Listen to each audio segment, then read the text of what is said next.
नमस्कार, माधुरीज किचनमध्ये तुमचं खूप मनापासून स्वागत आहे। आज मी तुम्हाला छान अशी खिचडी करून दाखवणार आहे।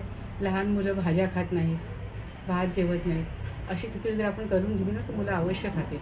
त्यासाठी मी ना इथे तांदूळ 1 वाटी घेतले, पाऊण वाटी मूग डाळ, पाऊण वाटी साराची डाळ घेतली। या सर्व डाळी मी आता भिजत घालते। तांदूळ, सालाची डाळ आणि मूग डाळ हे सारं मी स्वच्छ धुवून 1 तासभर भिजत ठेवते।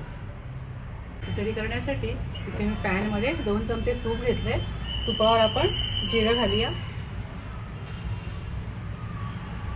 कांद्यावर आपण आलं लसूणची पेस्ट घालूया आणि छान परतून घेऊया।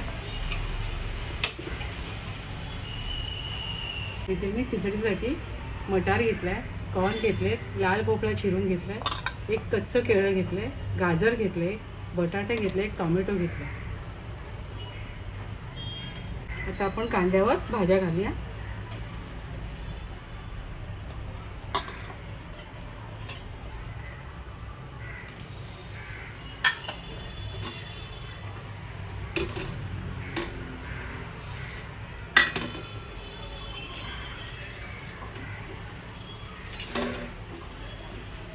आणि छान परतून घेऊया।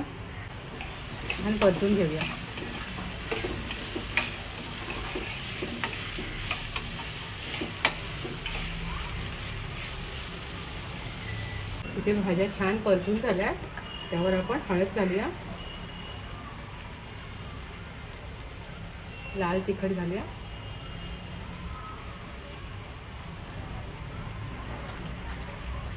एक चमचा गरम मसाला घातला,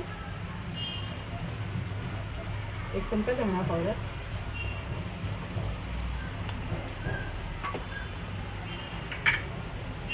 चवीप्रमाणे मीठ घालूया,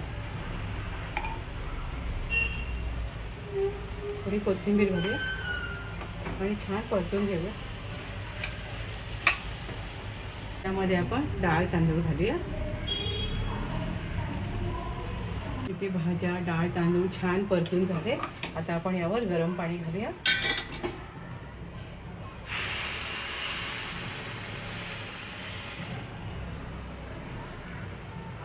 डाळी तांदळाच्या दुप्पट पाणी मी घेतलं होतं।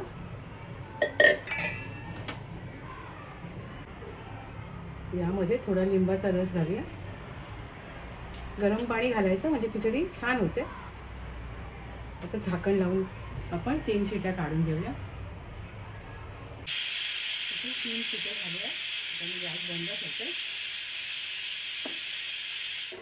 खिचडीला फोडणी देण्यासाठी इथे मी पॅनमध्ये 2 चमचे तूप घेतले, त्यावर आपण मोहरी घालूया, लसूण घालूया,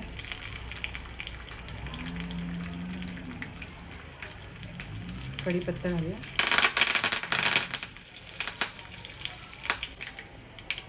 त्यामध्ये आपण हिंग घालूया, थोडी कोथिंबीर घालूया, गॅस बंद करूया। तुम्हाला मी सर्व करून दाखवते।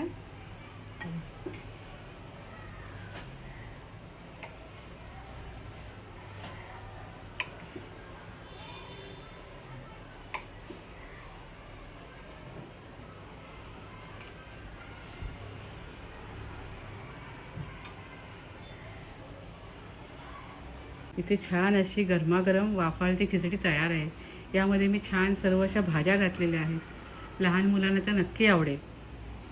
तुम्ही सुद्धा अशा प्रकारे छान खिचडी करून मुलांना द्या, मोठ्यांना द्या, खात राहा, आनंदी राहा, स्वतःची काळजी घ्या आणि माझे व्हिडिओ पाहत राहा। शेअर करा, लाईक करा, आठवणीने सबस्क्राईब करा। धन्यवाद।